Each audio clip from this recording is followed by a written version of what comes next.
"Oh, I can't unlock the door," I muttered to myself in disbelief. After a long day at work, I found my personal belongings strewn unceremoniously in front of the entrance as though they were discarded refuse. The front door appeared different, perhaps replaced, stubbornly refusing to yield to my attempts to open it. It was the final indignity in a series of hardships endured during the years I lived with my in-laws. With resolve hardening, I made a firm decision. I would not set foot in that house again. Gathering my things, I vowed to pack them into my car and return to the sanctuary of my parents' home. Months passed, and just as suddenly as I had left, a message arrived from my estranged in-laws, rekindling a connection long thought lost. "Hello, my name is Emily. I'm 35 years old. My husband, Tom, is 5 years my junior." I was completely focused on my career, and he happened to be my subordinate at work. Honestly, marriage wasn't on my radar. I wasn't keen on the idea of settling down, having never really dated before. Yet I ended up married, all thanks to his persistent pursuit. He assured me I could continue working as I pleased post-marriage, handling all household chores himself. His approach intrigued me about the prospect of marriage. And it's not that I oppose having children. Even though I had never been keen on marriage, thoughts of having children occasionally crossed my mind. Approaching 35, I realized time was running out if I wanted to start a family, so I chose to marry my current husband. Initially, it was just the two of us after we married. True to his word, he supported my career and took on most of the household responsibilities. However, our situation took a sharp turn about 6 months into our marriage when my father-in-law unexpectedly passed away. The sudden loss of my healthy father-in-law left my mother-in-law and my younger sister-in-law, Catherine, who is 33, reeling. They claimed they couldn't manage on their own. She's a freelancer with a decent income, but her focus on fan activities means her financial stability isn't robust. I always felt she should pursue a full-time job. Whenever Catherine approached me along with my mother-in-law, Tom broached the idea of us all living together. "Emily, have you considered moving in with my mom and sister? You can continue freelancing as usual, and having them around would lighten the household workload even more. What do you think?" "Tom, I'm okay with keeping up my work, but I'm not sure about taking on more household chores. If your mom moves in and we're assisting her, shouldn't she be handling most of the household tasks?" "Fair point. I'll talk to my mom and sister about it. Please think about living together." "I'll wait until I hear a clear response from your mother and Catherine. I have my own life and financial considerations to take into account. I've made it clear to my husband that I want all aspects carefully considered. It may seem cold, but caregiving involves careful planning." Ultimately, my husband assured me that his family would manage all household chores. I thought about insisting on a written agreement, but kept that thought to myself. Well, they're technically family, so I trust they'll keep their word. And so we moved into my husband's family home. On our first day there, I paid a visit to greet my mother-in-law. "I'm looking forward to living together. As Tom may have mentioned, I'll continue with my work as usual, so I hope you and Catherine can manage the household chores." In response, my mother-in-law didn't even glance at me before remarking, "Why did Tom marry someone like her? She works, so all the household chores will fall on me. Is that acceptable for a wife? Normally, a wife would handle both work and household duties, wouldn't she?" Her expectation that she would do it all was simply unbelievable. She made sure I heard her loud and clear before exiting the scene. "What? This isn't what I expected at all." My mother-in-law's words left me feeling uneasy about our future life together. As we busily sorted through our belongings, Catherine suddenly appeared at the doorway and remarked, "I ended up with a less than adorable sister-in-law. Poor Tom." With that, she swiftly departed. Not again. First my mother-in-law, now Catherine. I couldn't understand why they would choose to live with me after speaking about me in such a way. Later, I would discover that it was all about my money. Shortly after moving in together, I noticed something troubling. On our first day under the same roof, despite their earlier sarcastic remarks, both my mother-in-law and Catherine completely ignored me.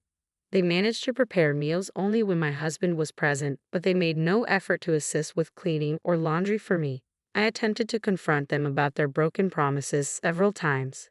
However, whenever I addressed my mother-in-law respectfully as "ma'am," she would shoot me a sharp glare and walk away, making it clear she had no intention of engaging with me. Catherine didn't behave exactly like her mother, but I found myself unable to protest against either of them. Over time, doing my own laundry and cleaning after returning from work became a regular routine. I wanted to confide in my husband about it, but I hesitated out of sympathy for him. However, the behavior began to worsen. When they faced financial constraints for leisure activities, they started subtly pressuring me for more money. Their approach was evasive, as if they preferred not to confront me directly, leaving notes under my food. Just today, I found a note from my mother-in-law. "We're in a tight spot this month.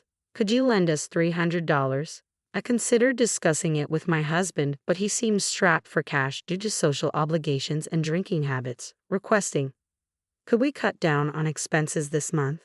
Back when he was my subordinate, I always made sure he didn't overspend on unnecessary parties.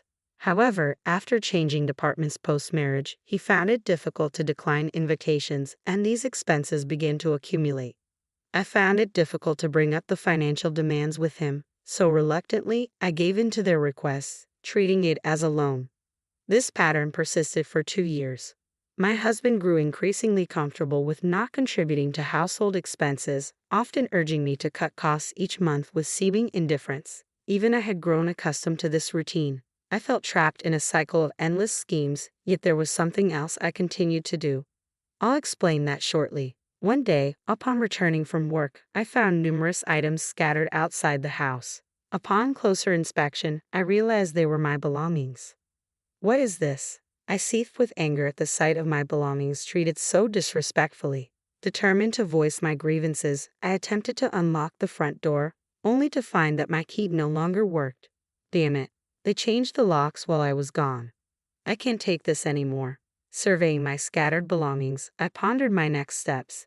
That's when I noticed another note beneath the items. It read, "Don't ever return. We don't want to see your face. Consider yourself lucky we didn't toss out your stuff."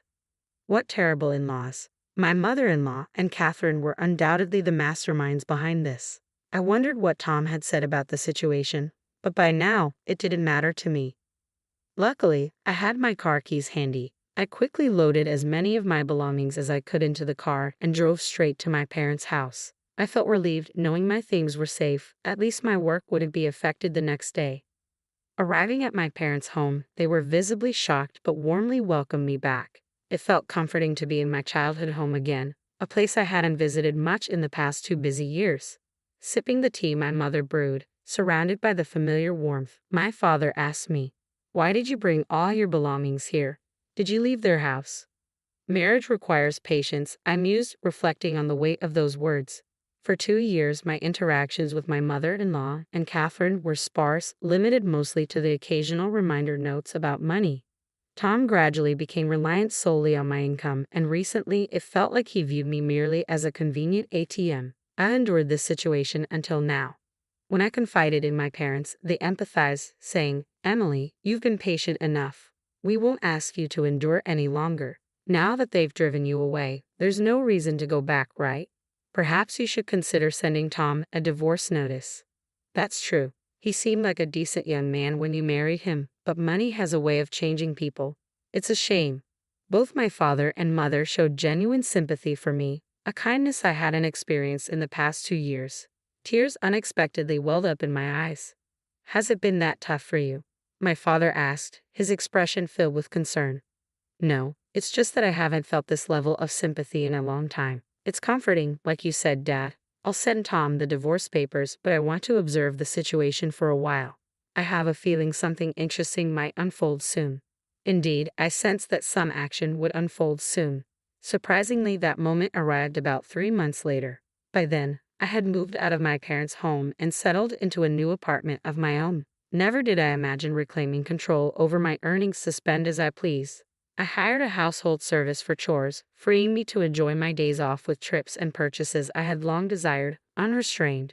Each day reminded me of the value of my hard-earned income. I began questioning why I endured those 2 years. It dawned on me that perhaps I had been influenced or even manipulated by my in-laws.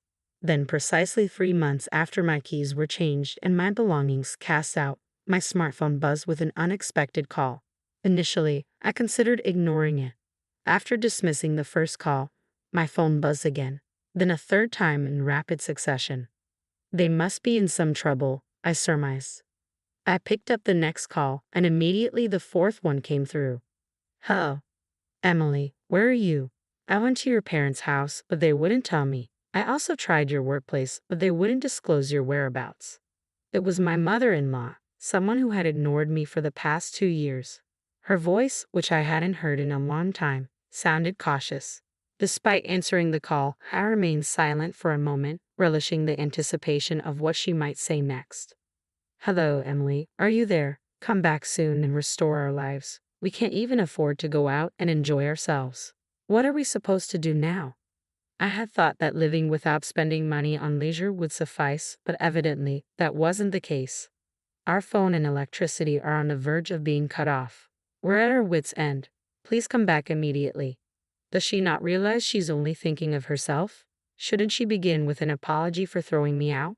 Until she grasps that, I had no intention of responding.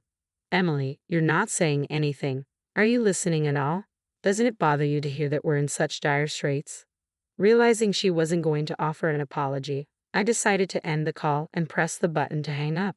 She seems to have no concept of remorse. The next day, my phone rang again. Hello, Emily. Why did you ignore Mom's call yesterday? Even though we're in trouble, you didn't make any effort to help. She couldn't tell if you were even listening. Ignoring calls like that isn't very mature. This time, it was Catherine calling. Honestly, calls from Catherine have always been the most bothersome, and she had the nerve to lecture about not ignoring calls. They've ignored me for 2 years, and suddenly I'm the one in the wrong. I couldn't believe her audacity. I planned to endure the call a bit longer, but without an apology, I had no intention of responding. I heard from Mom, but we're facing financial troubles at home. Our phone and electricity might get cut off soon. Without AC this heat, we could suffer from heat stroke. Can you live with that? If our phone goes dead, how will we reach you? So please come back soon and help us pay the overdue bills. Her selfish demands made it easy for me to keep ignoring her. Hey, are you listening? You haven't said a word.